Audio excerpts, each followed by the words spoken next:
বর্তমানে আমরা যে পৃথিবীতে বাস করছি আজ থেকে 100 বছর বা তারও আগে আমাদের পৃথিবী এমন বসবাসযোগ্য ছিল না। অনেক পরিবর্তনের মাধ্যমে আমরা আজকের এই পৃথিবী পেয়েছি।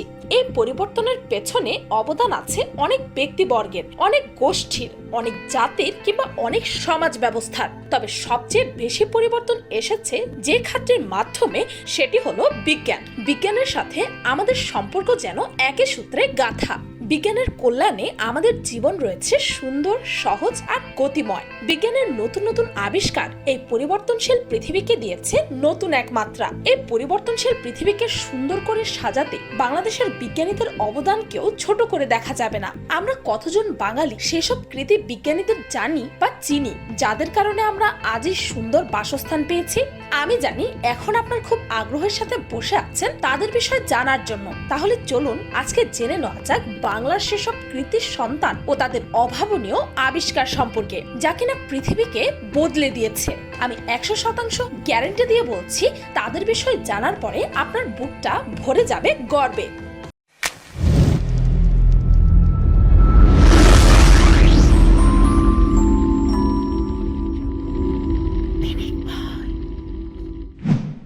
উদ্ভিদের প্রাণ জগদীশ চন্দ্র বসু সর্বপ্রথম উদ্ভিদে প্রাণের অস্তিত্ব অনুভব করেছিলেন বাংলাদেশের প্রথম আধুনিক বিজ্ঞানী এবং বাংলার গর্ব আচার্য জগদীশ চন্দ্র বসু। 1900 সালের আগে বিজ্ঞানী জগদীশ চন্দ্র বসু মাত্র পদার্থবিজ্ঞান নিয়েই গবেষণা করতেন। এক পর্যায়ে পদার্থবিজ্ঞানের পাশাপাশি তার জীববিজ্ঞানের প্রতিও আগ্রহ সৃষ্টি হয়। তিনি উদ্ভিদ নিয়ে গবেষণার এক পর্যায়ে তার মনে হলো বিদ্যুৎ প্রবাহে উদ্ভিদ ও উত্তেজনা অনুভব করে এবং সাড়া দিতে পারে। সাড়া দেবার মতো ক্ষমতা শুধু প্রাণীর আছে এই কথাটি সত্যি নয়, উদ্ভিদও কিন্তু সাড়া দিতে পারে, অর্থাৎ উদ্ভিদেরও প্রাণ আছে। 1901 সালের 6 জুন বিজ্ঞানী জগদীশ চন্দ্র বসু রয়্যাল সোসাইটির এক সেমিনারে বক্তৃতা দেন। বক্তৃতার বিষয়বস্তু অজৈব বস্তুর বৈদ্যুতিক সাড়া, electric response of inorganic substances. পরের বছর 22 মার্চ তিনি লিনিয়াস সোসাইটির এক সেমিনারে বক্তব্য রাখেন। এবারে সরাসরি উদ্ভিদের কথা বলা হয়। সেমিনারের বিষয় ছিল যান্ত্রিক উত্তেজনায় সাধারণ উদ্ভিদের বৈদ্যুতিক সাড়া। উদ্ভিদের বৈদ্যুতিক সাড়া এবং বৃদ্ধির পরিমাণ নির্ণয় করার জন্য তিনি একটি যন্ত্র তৈরি করেছিলেন, যার নাম অনুরণন মাপক, ইংরেজিতে যাকে বলা হয় রেজোন্যান্ট রেকর্ডার। 1910 সালের দিকে বিজ্ঞানী জগদীশ চন্দ্র বসু তার গবেষণার পূর্ণাঙ্গ ফলাফল একটি বই আকারে প্রকাশ করেন। বইটির নাম ছিল জীব ও জড়ের সাড়া, response in the living and non living. আর এভাবেই জগদীশ চন্দ্র বসু সমগ্র বিশ্বের সামনে তুলে ধরেন একটি শাশ্বত সত্য, উদ্ভিদেরও প্রাণ আছে। ডাক্তার জামাল নজরুল ইসলাম বাংলাদেশের বিজ্ঞানীদের মধ্যে মৌলিক বিজ্ঞানে তার মতো অবদান আর কারোই নেই। তেমনি বিশ্ববিজ্ঞানের উপজীব্য উপস্থানে সমাজে তার মতো সমাদর ও খ্যাতিও কারো ছিল না।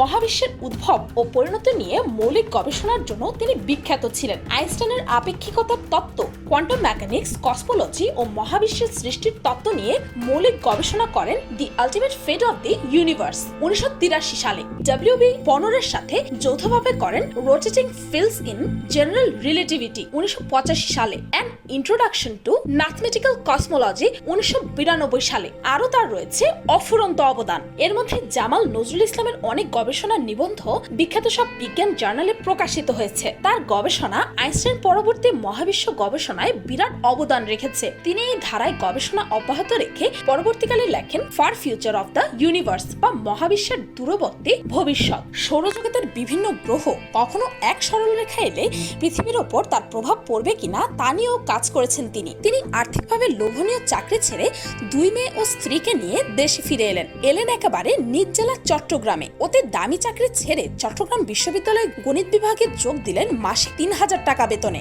দেশে ফিরে এসে একদিকে জামাল নজরুল ইসলাম গড়ে তুলেছেন উচ্চতর বিজ্ঞান গবেষণাগার, আন্তর্জাতিক মানের প্রতিষ্ঠান, গাণিতিক ও ভৌত বিজ্ঞান গবেষণা কেন্দ্র বা research centre for mathematical and physical science. রবীন্দ্রনাথের মতোই তার বিশ্বাস ছিল পরিত্রাণকর্তা আসবেন দারিদ্র লাঞ্ছিত কুটির থেকে, পূর্বাচলের সূর্যোদয়ের দিগন্ত থেকে।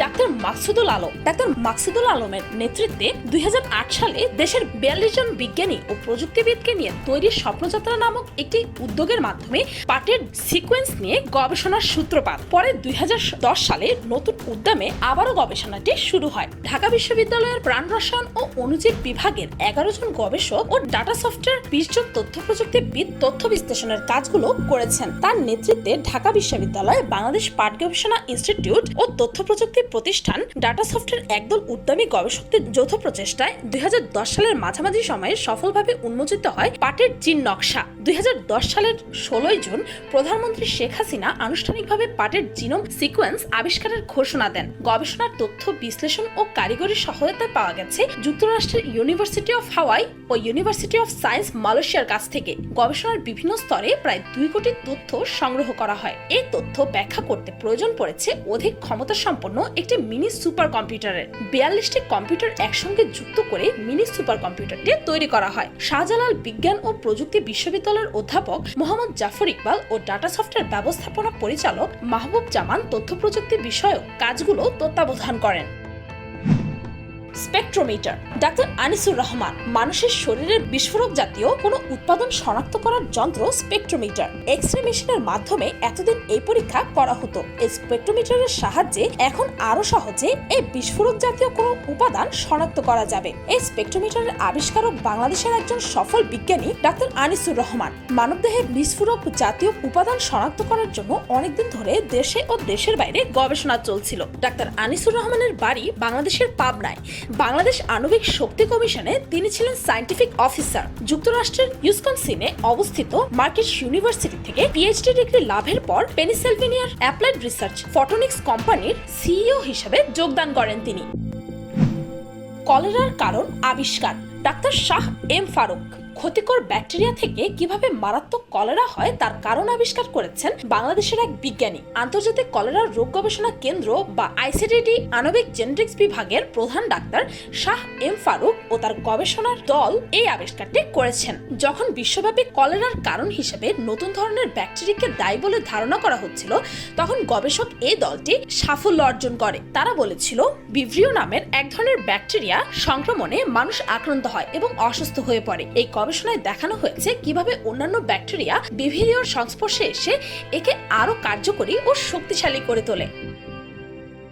তো এই ছিল বাংলার এমন কিছু বিজ্ঞানী যারা নিজের অসামান্য অবদানের দ্বারা পৃথিবীর চিত্রটাই পাল্টে দিয়েছে। এরাই হচ্ছে বাংলার গর্ব। ভিডিওটি এই পর্যন্তই।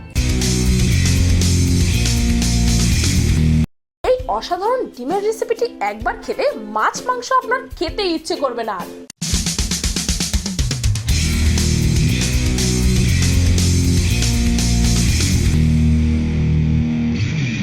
ভিডিওটি ভালো লাগলে একটি লাইক দিতে ভুলবেন না। আর যদি এই ভিডিওটির সেকেন্ড পার্ট দেখতে চান তবে কমেন্টে জানাতে ভুলবেন না।